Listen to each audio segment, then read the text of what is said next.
ಭಜನೆಯ ಒಲವು ಎಲ್ರಿಗೂ ಕೂಡ ಇರುವಂತದ್ದು. ಈಗ ಎಲ್ಲರೂ ಕೂಡ ಇದ್ದಾರೆ. ನಿಮಗೆ ಈ ಭಜನೆಯ ಒಲವು ಬರೋದಕ್ಕೆ ಕಾರಣ ಏನು? ಎಲ್ರಿಗೂ ನನ್ನ ನಮಸ್ತೆ. ನಾನು ಕಡಬ ತಾಲೂಕು ನೂಜಿಬಾಳ್ತಿಯ ಗ್ರಾಮದ ಶಿವಪಾರ್ವತಿ ಭಜನಾ ಮಂಡಳಿಯಿಂದ ಬಂದಿದ್ದೇನೆ. ಒಂದು ವಾರದ ಭಜನಾ ತರಬೇತಿಗೆ ಬಂದಿದ್ದೇನೆ. ಭಜನೆ ಅಂತ ಹೇಳಿದ್ರೆ ಚಿಕ್ಕಂದಿರಿಂದಲೂ ತುಂಬಾ ಪ್ರೀತಿ ಭಜನೆಯಲ್ಲಿ. ಒಂದು 20 ವರ್ಷದಿಂದ ಭಜನೆ ಕುಣಿತ ಭಜನೆ ಅಂತ ಹೇಳಿದ್ರೆ ಹೋಗ್ತಾ ಇದ್ದೇವೆ ಮನೆ ಕೊಡ್ಲಿಕ್ಕೂ, ಅಂದ್ರೆ ಮದುವೆ ಆಗ್ಲಿಕ್ಕೆ ಮುಂಚೆ ಕೂಡ. ಇಲ್ಲಿಗೆ ಒಂದು ಕಮ್ಮಟಕ್ಕೆ ಬರಬೇಕು ಅಂತ ಮದುವೆ ಆಗ್ಲಿಕ್ಕೆ ಮುಂಚೆಯೇ ನಮಗೊಂದು ಒಂದು ಇಂಟ್ರೆಸ್ಟ್ ಇತ್ತು ಇಲ್ಲಿಗೆ ಬರಬೇಕು ಅಂತ. ಅಂದ್ರೆ ಈ ಸಲ ಮಕ್ಕಳನ್ನು ಮಾಡಲು ಬಿಟ್ಟು ನಾವು ಈ ತರಬೇತಿಗೆ ಒಂದು ವಾರದ ತರಬೇತಿಗೋಸ್ಕರ ನಾವು ಇಲ್ಲಿಗೆ ಬಂದಿದ್ದೇವೆ. ಒಂದು ನಮ್ಮ ಅಲ್ಲಿರುವಂತಹ ಪ್ರತಿಭೆಯನ್ನು ಇಲ್ಲಿ ತೋರಿಸಿ ಮುಂದೆ ನಾವು ಒಂದು 4 ಜನಕ್ಕೆ ಅವರಿಗೆ ಒಂದು ನಮ್ಮ ಪ್ರತಿಭೆ ಅವ್ರಿಗೆ ಕೂಡ ಬರುವಂತಹ ಮುಂದಿನ ವರ್ಷ ಇಲ್ಲಿಗೆ ಬರುವಂತಹ ಒಂದು ಉತ್ಸಾಹ ಬರ್ಲಿ ಅಂತ ಹೇಳಿ ಅದು ಮಂಜುನಾಥ ಸ್ವಾಮಿಯಲ್ಲಿ ಕೇಳಿ. ಸರ್, ಭಜನೆ ಅಂದಾಗ ನಿಮಗೆ ಬಹಳಷ್ಟು ನೆನಪಾಗುವಂಥದ್ದು ಭಜನೆಯಿಂದ ಭಗವಂತನ ಕಡೆಗೆ ಅಂತ ಹೇಳ್ತಾರೆ. ಹಾಗೆ ಭಜನೆಯಲ್ಲಿ ವಿವಿಧ ತರದ ಭಜನೆಗಳಿದೆ. ಅದು ಬಹಳ ಒಂದು ಮನಸ್ಸಿಗೆ ನೆಮ್ಮದಿಯ ಒಂದು ವಾತಾವರಣ ಉಂಟು. ಆದ ಕಾರಣ ಭಜನೆಯಿಂದ ವಿಭಜನೆ ಇಲ್ಲ. ಭಜನೆಯಿಂದ ನಮ್ಮ ಎಲ್ಲ ಮನೆಯಲ್ಲಿ ವಾತಾವರಣದ ಹುಮ್ಮಸ್ಸು ಇದೆ. ಒಂದು ಮನೆಯಲ್ಲಿ ಭಜನೆಯಿಂದ ಮಾಡಿದರೆ ಆ ದಿವಸ ಮನೆಯಲ್ಲಿ ಒಂದು ಶುಭ್ರವಾದ ವಾತಾವರಣ ಇರ್ತದೆ. ಎಲ್ಲರಿಗೂ ಒಂದು ನೆಮ್ಮದಿಯ ವಾತಾವರಣ ಇರ್ತದೆ. ಧರ್ಮಸ್ಥಳದ ಭಜನಾ ಕಮ್ಮಟ ಎಷ್ಟು ವಿಶೇಷ? ಅದು ಮಹತ್ವ ವಿಶೇಷವಾಗಿ ಅಂದರೆ ಪ್ರತಿಯೊಂದು ಮನೆಯಲ್ಲಿ ಈ ಭಜನೆ ಇಲ್ಲಿ ಕುಣಿತ ಭಜನೆ ಆಗಲಿ ಯಾವ ಭಜನೆಯಿಂದ ಪ್ರತಿಯೊಂದು ಮನೆಯಲ್ಲಿ ಹಳ್ಳಿಯಲ್ಲಿ ಈ ಭಜನೆಯಿಂದ ಅವರಿಗೆ ನೆಮ್ಮದಿಯ ವಾತಾವರಣ ಸಿಗ್ತದೆ. ಅದಲ್ಲದೆ ಒಂದು ಚಿಕ್ಕ ಮಕ್ಕಳಿಂದ ಹಿಡಿದು ದೊಡ್ಡವರಿವರೆಗೂ ಒಳ್ಳೆಯ ವಾತಾವರಣದಲ್ಲಿ ಭಜನೆ ಕಾರ್ಯಕ್ರಮ ನಡೀತಾ ಇರ್ತದೆ. ಒಳ್ಳೆಯದು ವಾತಾವರಣ ಸಹ ಇರ್ತದೆ. ಕಡಬ ತಾಲೂಕಿನ ಶ್ರೀ ದುರ್ಗಾ ಪರಮೇಶ್ವರಿ ಭಜನಾ ಮಂಡಳಿಯಿಂದ ನಾನು ಬಂದದ್ದು. ಹಾಗೆ ನಾನು ಶ್ರೀ ಕ್ಷೇತ್ರ ಧರ್ಮಸ್ಥಳ ಗ್ರಾಮಾಭಿವೃದ್ಧಿ ಯೋಜನೆಯಲ್ಲಿ ಸಾಧಾರಣ ಒಂದು 15 ವರ್ಷದಿಂದ ಸೇವಾ ಪ್ರತಿನಿಧಿಯಾಗಿ ಕೆಲಸ ಮಾಡ್ತಾ ಇದ್ದೇನೆ. ಒಳ್ಳೆ ಸಂಘಗಳು ಒಳ್ಳೆಯ ರೀತಿಯಲ್ಲಿದೆ. ಯಾವುದೇ ಒಂದು ಸಮಸ್ಯೆ ಏನಿಲ್ಲ, ಒಳ್ಳೆಯ ರೀತಿಯಲ್ಲಿ ಕೆಲಸ ಮಾಡ್ತೇವೆ. ನಾವು ಎಲ್ಲ ಕಡೆ ಭಜನೆಯನ್ನು ಮಾಡ್ತೇವೆ. ಮನೆಯಲ್ಲಿ ಭಜನೆ ಮಾಡ್ತೇವೆ, ಇನ್ನಿತರ ಕಡೆಗಳಲ್ಲಿ ಕೂಡ ಭಜನೆಗಳನ್ನು ಮಾಡ್ತೇವೆ. ಆದರೆ ಪೂಜ್ಯ ಕಾವಂದರು ಹಾಗೂ ಮಾತೃಶಮ್ಮನವರೊಂದು ಹಲವಾರು ಯೋಚನೆಗಳನ್ನು ಮಾಡಿ ಭಜನೆಯನ್ನು ಯಾವ ರೀತಿ ನಾವು ಉಳಿಸಬೇಕು ಎನ್ನುವಂಥ ಒಂದು ಯೋಚನೆಯಿಂದ ಒಂದು ಭಜನಾ ಕಮ್ಮಟವನ್ನು ಇಲ್ಲಿ ಪ್ರಾರಂಭಿಸಿದರು. ಸುಮಾರು 25 ವರ್ಷ ಕಳೆದ ಈಗ 26ನೇ ವರ್ಷದಲ್ಲಿ ಭಜನಾ ಕಮ್ಮಟ ನಡೀತಿದೆ. ಮುಖ್ಯ ಉದ್ದೇಶ ಅಂತ ಹೇಳಿದರೆ ಏನು ನಮ್ಮ ಧರ್ಮ ನಮ್ಮ ಸಂಸ್ಕೃತಿಯಲ್ಲಿ ಭಜನೆ ಅಂತ ಹಿಂದಿನ ನಮ್ಮ ಹಿರಿಯರು ಹಾಕಿಕೊಟ್ಟ ಒಂದು ಅಡಿಪಾಯ ಇತ್ತು. ಅದು ಬಹುಶಃ ನಿಧಾನವಾಗಿ ಅಲಿಸಿ ಹೋಗುವಂತಹ ಒಂದು ಸನ್ನಿವೇಶ ಬಂದುದಾಗಿತ್ತು. ಇದನ್ನು ಉಳಿಸಬೇಕು, ಮನೆಯಲ್ಲಿ ಭಜನೆಯಾಗಬೇಕು. ನಮ್ಮ ಅನೇಕ ಯುವ ಜನತೆ ಅಥವಾ ಇನ್ನಿತರು ಹಾದಿ ತಪ್ಪುವಂಥ ಒಂದು ಪರಿಸ್ಥಿತಿ ಇದೆ. ಅದನ್ನು ನಾವು ಸ್ವಲ್ಪ ಬದಲಾವಣೆ ಮಾಡಬೇಕಂತ ಹೇಳುವಂಥ ಉದ್ದೇಶದಿಂದ ಭಜನಾ ಕಮ್ಮಟೋತ್ಸವವನ್ನು ಪ್ರಾರಂಭಿಸಿತ್ತು. ಬಹುಶಃ ಇಂದು ಭಜನಾ ಕಮ್ಮಟೋತ್ಸವ ಧರ್ಮಸ್ಥಳದಲ್ಲಿ ಪ್ರಾರಂಭ ಆದ ನಂತರ ಇಡೀ ನಮ್ಮ ತಾಲೂಕು ಮಾತ್ರ ಅಲ್ಲ, ಜಿಲ್ಲೆ ರಾಜ್ಯದಲ್ಲಿ ಹಲವಾರು ಮನೆಗಳಲ್ಲಿ ನಿತ್ಯ ನಿರಂತರ ಭಜನೆ ನಡೆಯುತ್ತಿದೆ. ಬಹುಶಃ ಈ ಭಜನೆಯಿಂದ ಇಂದು ನಮ್ಮ ಮನಸ್ಸೇನು, ಯಾಕಂದರೆ ನಾವು ಉಪ್ಪು ಹುಳಿ ಮೆಣಸು ತಿನ್ನುವಂಥ ಮಾನವರು, ನಮ್ಮ ಮನಸ್ಸು ಬಹುಶಃ ಚಂಚಲ ಮನಸ್ಸು, ಯಾವಾಗಲೂ ಒಂದೇ ಸ್ಥಿರವಾಗಿ ಇರುವುದಿಲ್ಲ. ಬೇರೆ ಬೇರೆ ವಿಚಾರಗಳಲ್ಲಿ ನಾವು ಯೋಚನೆ ಮಾಡ್ತೇವೆ. ಬಹುಶಃ ಈ ಭಜನೆಯಲ್ಲಿ ನಾವು ಒಂದು ದಿವಸಕ್ಕೆ 1 ಗಂಟೆಯಾದರೂ ಒಂದು ಕಡೆ ಸೇರಿದರೆ ಅಲ್ಲಿ ನಮ್ಮ ಮನಸ್ಸು ಏನು ವಿವಿಧ ಕಾರಣಗಳನ್ನು ಹುಡುಕ್ತಾ ಇನ್ನಿತರ ಕಡೆಯಲ್ಲಿ ಏನು ಓಡಾಡ್ತಿದೆಯೋ ಅದು ಬಹುಶಃ ಒಂದೇ ಸ್ಥಳದಲ್ಲಿ ನಿಂತು ಆ ಸಂದರ್ಭದಲ್ಲಿ ದೇವರನ್ನು ನಾವು ಸ್ಮರಿಸ್ತೇವೆ. ಆ ಸಂದರ್ಭದಲ್ಲಿ ನಮ್ಮ ಮನಸ್ಸು ಚಂಚಲವಾಗಿರುವುದಿಲ್ಲ ಅಂತಂದು ಹೇಳುವ ಒಂದು ಯಾವಾಗಲೂ ಅದೊಂದು ಉತ್ತಮವಾದಂಥ ನಿದರ್ಶನ. ಬಹುಶಃ ಈ ಭಜನೆಯಿಂದ ಹಲವಾರು ನಮ್ಮ ವ್ಯಕ್ತಿತ್ವವು ಬದಲಾವಣೆ ಆಗ್ತದೆ. ಬಹುಶಃ ಧರ್ಮಸ್ಥಳದಲ್ಲಿ ನಡೆಯುವಂಥ ಈ ಭಜನಾ ಕಮ್ಮಟೋತ್ಸವವು ನಮ್ಮ ತಾಲೂಕಿಗೆ ಮಾತ್ರವಲ್ಲ, ಇಡೀ ರಾಜ್ಯಕ್ಕೆ ಒಂದು ಮಾದರಿಯಾಗಿದೆ. ಬಹುಶಃ ನಮ್ಮ ರಾಜ್ಯವನ್ನು ಬಿಟ್ಟು ಇದೀಗ ಇನ್ನಿತರ ರಾಜ್ಯಗಳಲ್ಲಿ ಕೂಡ ಈ ಭಜನೋತ್ಸವ ಅತ್ಯುತ್ತಮವಾಗಿ ನಡೀತಿದೆ. ಬಹುಶಃ ಹಲವಾರು ಕಡೆಗಳಿಂದ ನಮಗೆ ಫೋನ್ ಮುಖಾಂತರ ಕರೆಗಳು ಬರ್ತಿವೆ, ಭಜನಾ ಕಮ್ಮಟೋತ್ಸವ ನಮಗೆ ಬರಬೇಕು, ಅಲ್ಲಿ ಅವಕಾಶ ಇದೆಯಾ ಅಂತ. ಬಹುಶಃ ಈ ವರ್ಷ ಅಲ್ಲದಿದ್ದರೂ ಕೂಡ ಇನ್ನು ಮುಂದಿನ ವರ್ಷಗಳಲ್ಲಿ ಧರ್ಮಸ್ಥಳ ನಡೆಯುವಂಥ ಕಮ್ಮಟೋತ್ಸವಕ್ಕೆ ನಮ್ಮ ರಾಜ್ಯದ ಹೊರತು ಇನ್ನು ಹೊರಗಿನ ರಾಜ್ಯದಿಂದ ಕೂಡ ಈ ತರಬೇತಿಗೆ ಬರುವಂಥ ಒಂದು ಅವಕಾಶಗಳಲ್ಲಿ ಸನ್ನಿಹಿತವಾಗಬಹುದು ಅಂತ ಒಂದು ಹೇಳುವ ನಮ್ಮ ಉದ್ದೇಶ ಇದೆ. ಬಹುಶಃ ಧರ್ಮಸ್ಥಳದಲ್ಲಿ ನಡೆಯುವಂಥ ಭಜನಾ ಕಮ್ಮಟೋತ್ಸವ ಇನ್ನೆಲ್ಲಿಯೂ ಇಷ್ಟು ಒಂದು ಉತ್ತಮ ರೀತಿಯಲ್ಲಿ ನಡೆಯಲಿಕ್ಕಿಲ್ಲ. ಯಾಕಂತ ಹೇಳಿದರೆ ಇಲ್ಲಿ ಬಂದಂಥ ಒಬ್ಬ ವ್ಯಕ್ತಿ ಏನು ನಾವು ಭಜನೆಯನ್ನು ಕಲಿಬೇಕು ಅಂತ ಹೇಳುವಂಥ ಒಂದು ಉದ್ದೇಶವನ್ನು ಇಲ್ಲಿ ಬಂದರೆ ಇಲ್ಲಿಂದ ಹೊರಗೆ ಹೋಗುವಾಗ ಅವನು ಏನು ಯೋಚನೆ ಮಾಡ್ತಾನೆ ಅಂತ ಹೇಳಿದರೆ, ನಾವು ಕೇವಲ ಇಲ್ಲಿ ಭಜನೆ ಕಲೀಲಿಕ್ಕೆ ಬಂದವರಲ್ಲ, ನಾವು ಭಜನೆಯನ್ನು ಕಲಿತು ನಮ್ಮ ಸಂಸ್ಕಾರವನ್ನು ಉತ್ತಮಗೊಳಿಸಬೇಕು. ಮಾತ್ರವಲ್ಲದೆ ನಾವು ಕಲಿತಂಥ ಭಜನೆಯಿಂದ ಇನ್ನೊಬ್ಬರಿಗೆ ಭಜನೆಯನ್ನು ನಾವು ಕಲಿಸಬೇಕು. ಮಾತ್ರವಲ್ಲದೆ ನಮ್ಮ ಊರಿನಲ್ಲಿ ಎಲ್ಲ ಮನೆಗಳಲ್ಲಿ ಭಜನೆ ಆಗುವಂಥ ಒಂದು ಸನ್ನಿವೇಶ ತಯಾರಾಗಬೇಕು ಅಂತ ಹೇಳುವಂಥ ಒಂದು ಉದ್ದೇಶದಿಂದ ಇಲ್ಲಿಂದ ಹೊರಗಡೆ ಹೋಗ್ತಿದ್ದಾರೆ. ಸರ್, ಭಜನೆಯಿಂದ ವಿಭಜನೆ ಇಲ್ಲ ಅಂತ ಹೇಳ್ತಾರೆ. ಧರ್ಮಸ್ಥಳದಲ್ಲಿ ಬಹಳಷ್ಟು ಒಳ್ಳೆಯ ಉತ್ತಮ ಕಾರ್ಯ ಆಗ್ತಾ ಇರುವಂತದ್ದು. ಬಹಳಷ್ಟು ಜನ ಕಾದು ಕೂತು ಭಜನೆಗೆ ಬರಬೇಕು, ಭಜನಾ ಕಮ್ಮಟಕ್ಕೆ ಬರಬೇಕು ಅನ್ನೋ ಉತ್ಸುಕರಾಗಿರೋದು. ಇದ್ರ ಬಗ್ಗೆ ಏನ್ ಹೇಳ್ತೀರಾ ಸರ್? ಬಹುಶಃ ಕ್ಷೇತ್ರದಲ್ಲಿ ಆಗುವಂಥ ಒಂದು ಬಹಳ ವಿಶೇಷವಾದ ಕಾರ್ಯಕ್ರಮ. ಯಾಕಂತ ಹೇಳಿದ್ರೆ ಸುಮಾರು 26 ವರ್ಷಗಳಿಂದ ಒಂದು ಭಜನಾ ಕಮ್ಮಟ ಧರ್ಮಸ್ಥಳದಲ್ಲಿ ಪೂಜ್ಯರು ಒಂದು ಅದಕ್ಕೆ ತಳಪಾಯವನ್ನು ಮಾಡಿಕೊಟ್ಟು ಬಹಳ ವಿಶೇಷವಾದಂಥ ಅದ್ಭುತವಾದಂಥ ಕಾರ್ಯಕ್ರಮವನ್ನು ಪೂಜ್ಯರು ನಮಗೆ ಒಂದು ಮಾಡಿಕೊಟ್ಟಿದ್ದಾರೆ ಮತ್ತು ಅವಕಾಶವನ್ನು ಮಾಡಿಕೊಟ್ಟಿದ್ದಾರೆ. ಭಾಳ ವಿಶೇಷವಾಗಿ ಅಂತ ಹೇಳಿದ್ರೆ ನಾನು ಧರ್ಮಸ್ಥಳದ ಶ್ರೀ ಮಂಜುನಾಥೇಶ್ವರ ಭಜನಾ ಪರಿಷತ್ತಿನ ಸಮನ್ವಯಾಧಿಕಾರಿಯಾಗಿ ನಾನು ಕೆಲಸವನ್ನು ಮಾಡ್ತಿದ್ದೇನೆ. ಭಾಳ ವಿಶೇಷವಾಗಿ ಏನಂತ ಹೇಳಿದ್ರೆ ಈಗಾಗಲೇ ನಾವು ನಮ್ಮ ಈ ವರ್ಷದಲ್ಲಿ ಅಂದರೆ ಕಳೆದ ವರ್ಷದ 25ನೇ ವರ್ಷದ ಬೆಳ್ಳಿ ಹಬ್ಬದ ಒಂದು ಉತ್ಸವವನ್ನು ನಾವು ಈಗಾಗಲೇ ಮುಗಿಸ್ಕೊಂಡು 26ನೇ ವರ್ಷದ ಭಜನಾ ಕಮ್ಮಟವನ್ನು ನಾವು ಭಾಳ ಅದ್ಧೂರಿಯಾಗಿ ಮಾಡ್ತಿದ್ದೇವೆ.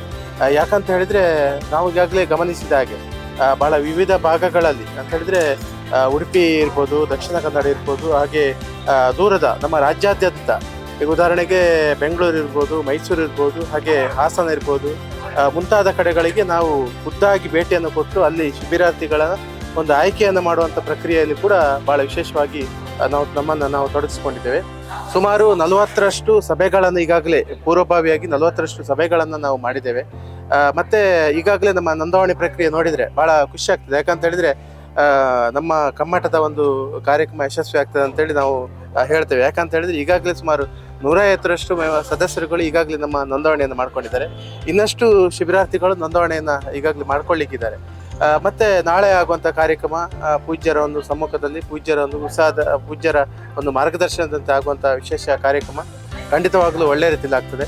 ನಮ್ಮ ಜೊತೆಯಲ್ಲಿ ಕೂಡ ಏನಂತ ಹೇಳಿದ್ರೆ ನಾವು ಬೇರೆ ಬೇರೆ ಕಡೆಗಳಿಗೆ ನಾವು ಪ್ರವಾಸವನ್ನು ಮಾಡಿದ್ದೇವೆ. ತರಬೇತಿ ಶಿಬಿರಾರ್ಥಿಗಳ ಆಯ್ಕೆಯನ್ನು ಮಾಡುವಂಥ ಒಂದು ಪ್ರಕ್ರಿಯೆಯಲ್ಲಿ ನಾವು ತೊಡಗಿಸ್ಕೊಂಡಿದ್ದೇವೆ.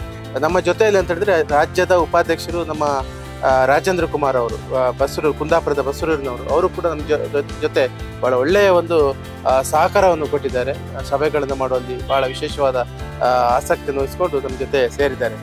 ಈ ದೃಷ್ಟಿಯಲ್ಲಿ ಅಂತ ಹೇಳಿದ್ರೆ ನಾನು ಹೇಳುವಂಥದ್ದು, ನೀವು ಹೇಳಿದಾಗೆ ಭಜನೆಯಿಂದ ವಿಭಜನೆ ಇಲ್ಲ ಅಂತ ಹೇಳಿ, ಇವತ್ತಿನ ಒಂದು ಸಂದಿಗ್ಧ ಸ್ಥಿತಿಯಲ್ಲಿ ಅಂತ ಹೇಳಿದ್ರೆ ಭಜನಾ ಕಾರ್ಯಕ್ರಮ ಅನಿವಾರ್ಯ. ಯಾಕಂತ ಹೇಳಿದ್ರೆ ಈಗಾಗಲೇ ನಾವು ನೋಡ್ಬೋದು ಏನಂತ ಹೇಳಿದ್ರೆ TV ಮಾಧ್ಯಮ ಇರ್ಬೋದು, ಕೆಲವು ಕಡೆ ಈಗ ಮೊಬೈಲಿಗೆ ನಾವು ದಾಸರಾಗಿದೆ. ಈ ಸಂದರ್ಭದಲ್ಲಿ ಅಂತ ಹೇಳಿದ್ರೆ ನಮ್ಮಲ್ಲಿ ಭಕ್ತಿ ಇದ್ರೆ ಖಂಡಿತವಾಗ್ಲೂ ಅಲ್ಲೊಂದು ಶಕ್ತಿ ಬರ್ತದೆ ಅಂತೇಳಿ, ಹಾಗಾಗಿ ಭಕ್ತಿಯಿಂದ ಖಂಡಿತವಾಗ್ಲೂ ಶಕ್ತಿ ಇದೆ. ಈ ದೃಷ್ಟಿಯಿಂದ ಪೂಜ್ಯರ ಒಂದು ಮಾರ್ಗದರ್ಶನದಲ್ಲಿ ಆಗುವಂಥ 26ನೇ ವರ್ಷದ ಒಂದು ಭಜನಾ ಕಮ್ಮಟ ಭಾಳ ಯಶಸ್ವಿಯಾಗಿ ಆಗಬೇಕು. ಜೊತೆಯಲ್ಲಿ ಈ ಕಾರ್ಯಕ್ರಮಕ್ಕೆ ಈ ಭಾಗದ ಎಲ್ಲ ಜನರ ಸಹಕಾರ ಖಂಡಿತವಾಗ್ಲೂ ಬೇಕು ಅನ್ನೋಂಥ ಒಂದು ದೃಷ್ಟಿಯಲ್ಲಿ ತಿಳಿಸ್ತಿದ್ದೇವೆ. ಜೊತೆಯಲ್ಲಿ ಈ ವರ್ಷದಲ್ಲಿ ವಿಶೇಷವಾಗಿ ಅಂತ ಹೇಳಿದ್ರೆ ಭಜನಾ ಪರಿಷತ್ತಿಗೆ 2 ಜನ ಅಧಿಕಾರಿಯನ್ನು ನೇಮಕ ಮಾಡಿದ್ದಾರೆ, ಸಮನ್ವಯ ಅಧಿಕಾರಿ ಅಂತೇಳಿ ನೇಮಕ ಮಾಡಿದ್ದಾರೆ. ನಾನು ವಿಶೇಷವಾಗಿ ಉಡುಪಿ ಭಾಗದ ಬೇರೆ ಬೇರೆ ಭಜನಾ ಕ್ಷೇತ್ರಗಳಲ್ಲಿ ನಾನು ಕೆಲಸವನ್ನು ಮಾಡ್ತಾ ಇದ್ದೇನೆ. ಭಜನಾ ಮಂಡಳಿಗಳಿಗೆ ವಿಶೇಷವಾದ ಮಾಹಿತಿಗಳಿರ್ಬೋದು, ಮಾರ್ಗದರ್ಶನಗಳಿರ್ಬೋದು, ಮತ್ತು ಅವರ ಕೆಲವೊಂದು ಸಲಹೆಗಳಿರ್ಬೋದು, ಈ ವಿಚಾರಗಳನ್ನು ನಾವು ಪಡ್ಕೊಂಡು ವಿಶೇಷವಾದ ಒಂದು ಕೆಲಸವನ್ನು ಮಾಡ್ತಿದ್ದೇವೆ. ನಮ್ಮ ದಕ್ಷಿಣ ಕನ್ನಡ ಭಾಗದಲ್ಲಿ ಸಂತೋಷ್ ಅಂತೇಳಿ ಇದ್ದಾರೆ. ದಕ್ಷಿಣ ಕನ್ನಡ ಇರ್ಬೋದು, ಈ ಭಾಗದಲ್ಲಿ ಭಾಳ ವಿಶೇಷವಾದ ಭೇಟಿಯನ್ನು ಮಾಡಿಕೊಂಡು ನಾವು ಭಜನಾ ಕಾರ್ಯಕ್ರಮದಲ್ಲಿ ಇನ್ನಷ್ಟು ಕಾರ್ಯಕ್ರಮ ಬೆಳಿಬೇಕು. ಮತ್ತು ಭಜನಾ ತರಬೇತಿಯನ್ನು ಪಡ್ಕೊಂಡಂಥ ಸದಸ್ಯರುಗಳಿಗೆ ಅವರನ್ನು ಫಲಪ್ ಮಾಡುವಂಥ ಕೆಲಸಗಳನ್ನು ನಾವು ಇನ್ನು ಮುಂದೆ ಮಾಡುವಂಥ ಕೆಲಸವನ್ನು ಮಾಡಲಿಕ್ಕೆ ನಾವು ಆಸಕ್ತಿಯನ್ನು ಪಡ್ಕೊಂಡಿದ್ದೇವೆ ಅಂತೇಳಿ ಈ ಸಂದರ್ಭದಲ್ಲಿ ಹೇಳ್ಕೊಳ್ತಾ, ಭಾಳ ವಿಶೇಷವಾಗಿ ನಮ್ಮ TV ಮಾಧ್ಯಮದ ನಮ್ಮ U+ TV ಮಾಧ್ಯಮದ ನಿಮಗೆ ವಿಶೇಷವಾಗಿ ನಮ್ಮ ಕ್ಷೇತ್ರದ ವತಿಯಿಂದ ಜೊತೆಯಲ್ಲಿ ನಮ್ಮ ಭಜನಾ ಪರಿಷತ್ತಿನ ವತಿಯಿಂದ ವಿಶೇಷವಾದ ಅಭಿನಂದನೆಗಳು ಈ ಸಂದರ್ಭದಲ್ಲಿ ಸಲ್ಲಿಸಲಿಕ್ಕೆ ಇಷ್ಟಪಡ್ತೇನೆ. ಭಜನೆ ಅಂತ ಹೇಳುವಂಥದ್ದು ಎಲ್ಲ ಪರಿವರ್ತನೆಗೋಸ್ಕರ ಬೇಕಾಗಿ ನಮ್ಮ ಏನು ಸಂಸ್ಕೃತಿ ಸಂಸ್ಕಾರ ಉಂಟಲ್ಲ, ಅದನ್ನೆಲ್ಲ ಪರಿವರ್ತನೆಗೆ ಮೂಲ ಕಾರಣ ಭಜನೆ. ಯಾಕೆಂದರೆ ಮನೆಯಲ್ಲಿರ್ತಕ್ಕಂಥ ಹೊಂದಾಣಿಕೆಗಳು ಅಥವಾ ಎಲ್ಲದಕ್ಕೂ ಕಾರಣವಾಗಿರ್ತಕ್ಕಂಥದ್ದು ಭಜನೆ. ಅದರಿಂದಾಗಿ ಭಜನೆ ನಮಗೆ ಬಹಳಷ್ಟು ನಮ್ಮೆಲ್ಲರ ಮನಸ್ಸಿಗೆ ಬಂದಂಥದ್ದು ಭಜನೆ. ಭಜನೆಯಿಂದ ಎಲ್ಲವೂ ಕೂಡ ಪರಿವರ್ತನೆ ಆಗ್ತದೆ, ಜ್ಞಾನಶಕ್ತಿ ಕೂಡ ಜಾಸ್ತಿ ಆಗ್ತದೆ, ಮತ್ತು ಪ್ರತಿಯೊಂದು ಕೂಡ ನಮ್ಮ ಒಂದು ಬಾಂಧವ್ಯ ಕೂಡ ಹೆಚ್ಚಾಗ್ತದೆ ಭಜನೆಯಿಂದ. ಹಾಗೆ ಈ ವರ್ಷದ ವಿಶೇಷವೇನು ಹೇಳಿದರೆ, ಈ ವರ್ಷ 8 ದಿನಗಳ ಕಾಲ ಇಲ್ಲಿ ಭಜನಾ ತರಬೇತಿಗಳನ್ನು ನೀಡಲಿಕ್ಕೆ ನಮ್ಮ ಕಾವಂದರು ಮತ್ತು ಸಮಿತಿಯವರೆಲ್ಲ ಸೇರಿಕೊಂಡು ಅದನ್ನು ನಿರ್ಧರಿಸಿದ್ದಾರೆ. ಯಾಕೆಂದರೆ ಪ್ರತಿ ವರ್ಷ ಕೂಡ 7 ದಿನಗಳ ಕಾಲ ಮಾಡಿ ಸಮಾರೋಪ ಕಾರ್ಯಕ್ರಮ ಮಾಡ್ತಿದ್ವಿ. ಈ ಸಲ 8 ದಿನಗಳ ಕಾಲ ಈ ಕಾರ್ಯಕ್ರಮಗಳನ್ನು ಆಯೋಜಿಸಿದ್ದಾರೆ. ಬಹಳಷ್ಟು ಜನರು ಬಂದು ಈ ಕಾರ್ಯಕ್ರಮದಲ್ಲಿ ಪಾಲ್ಗೊಂಡು ಕ್ಷೇತ್ರದ ಅಭಿಮಾನ ಮತ್ತು ಕ್ಷೇತ್ರದ ಒಂದು ನಂಬಿಕೆ ಮತ್ತು ಪ್ರತಿಯೊಬ್ಬರ ಮನ ಪರಿವರ್ತನೆಗೋಸ್ಕರ ಬೇಕಾಗಿ ರಾಜ್ಯದ ಎಲ್ಲ ಮೂಲೆಗಳಿಂದಲೂ ಬಂದು ಜನರು ಭಜನೆಯಲ್ಲಿ ಆಸಕ್ತರು ಬಂದು ಸೇರಿಕೊಂಡು ತಮ್ಮ ಎಲ್ಲ ವ್ಯವಹಾರಗಳನ್ನು ಬಿಟ್ಟು ಈ ಕ್ಷೇತ್ರದಲ್ಲಿ ಇರುವಂಥ 7-8 ದಿನಗಳ ಕಾಲ ಭಜನೆಯಿಂದ ನಾವು ಎಲ್ಲ ಸಂಸ್ಕೃತಿ ಸಂಸ್ಕಾರವನ್ನು ಕಲಿಯಬೇಕು ಅಂತ ಹೇಳುವಂಥ ಉದ್ದೇಶದಿಂದ ಎಲ್ಲರೂ ಬಂದು ಈ ಕಾರ್ಯಕ್ರಮದಲ್ಲಿ ಪಾಲ್ಗೊಳ್ತಾರೆ. ನಾನು ಸುಳ್ಯ ತಾಲೂಕು ಭಜನಾ ಪರಿಷತ್ನ ಅಧ್ಯಕ್ಷ ಯತೀಶ್ ರೈ ದುಗಲಡ್ಕ ಅಂತ 2 ವರ್ಷದಿಂದ ಅಧ್ಯಕ್ಷ ಸ್ಥಾನದಲ್ಲಿದ್ದೇನೆ. ಪ್ರತಿ ವರ್ಷ ನಾವು ಭಜನಾ ಕಮ್ಮಟಿಗೆ ಬರ್ತೇವೆ.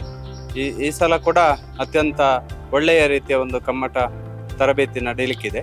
ಈ ಧರ್ಮಸ್ಥಳ ಭಜನಾ ಕಮ್ಮಟದಲ್ಲಿ ವಿಶೇಷವಾಗಿ ಒಳ್ಳೆಯ ರಾಷ್ಟ್ರ ಮಟ್ಟದ ತರಬೇತುದಾರರಿಂದ ಭಜನಾ ತರಬೇತಿ ಇರ್ಬೋದು, ರಾಗ, ತಾಳ, ಲಯ ಎಲ್ಲದರ ಬಗ್ಗೆ ಒಳ್ಳೆಯ ಮಾಹಿತಿಯನ್ನು ಕೊಡ್ತಾರೆ.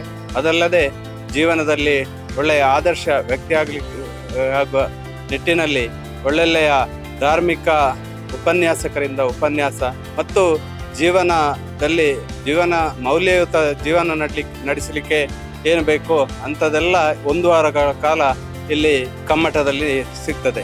ಅದಲ್ಲದೆ ಭಜನೆ ಪ್ರತಿ ಮನೆಯಲ್ಲಿ ಸಂಧ್ಯಾ ಕಾಲದಲ್ಲಿತ್ತು.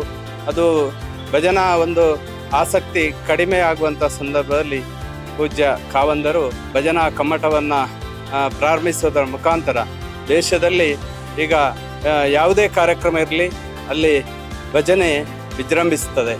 ಯಾವುದು ಗಣೇಶೋತ್ಸವ ಮೆರವಣಿಗೆ ಇರ್ಬೋದು, ಮೆಹಂದಿ ಕಾರ್ಯಕ್ರಮ ಇರ್ಬೋದು, ಅಥವಾ ಮನೆಯಲ್ಲಿ ಒಂದು ಸತ್ಯನಾರಾಯಣ ಪೂಜೆ ಇರ್ಬೋದು, ಗೃಹ ಪ್ರವೇಶ ಇರ್ಬೋದು, ಇಂಥ ಕಡೆಗಳಲ್ಲೆಲ್ಲ ಈಗ ಭಜನೆ ವಿಜೃಂಭಿಸ್ತಾ ಇದೆ. ಹಾಗೆ ಇಂಥ ಕಮ್ಮಟಗಳು ಸಿಗುವಂಥದ್ದು ಬಹಳ ಅಪರೂಪ. ಇಲ್ಲಿಗೆ ಬಂದವರು ಅದು ಭಾಗ್ಯವಂತರಷ್ಟೇ ಇಲ್ಲಿಗೆ ಬರಲಿಕ್ಕೆ ಸಾಧ್ಯ ಅಂತ ನಾನು ಈ ಸಂದರ್ಭದಲ್ಲಿ ಹೇಳಲಿಕ್ಕೆ ಇಷ್ಟಪಡ್ತೇನೆ. ಸತ್ಯ, ಸ್ಪಷ್ಟ, ನೇರ ಸುದ್ದಿಯೊಂದಿಗೆ U+ TV. ಇದು ಹೊಸತನದ ಸಂಕಲನ. Affordable homes in the heart of the city with luxurious beyond your wildest imagination. Yes, it's unbelievable but true. Everything is possible. At Rohan City in Beja in Mangalore, 550 apartments, more than 250 commercial spaces, an 80,000 square feet best city club, and many more facilities. For just ₹31,000 per month installment, 10% special discount for teachers, police, journalists, and defense personnel. Last few days left. Rohan City, a lifetime of blissful living.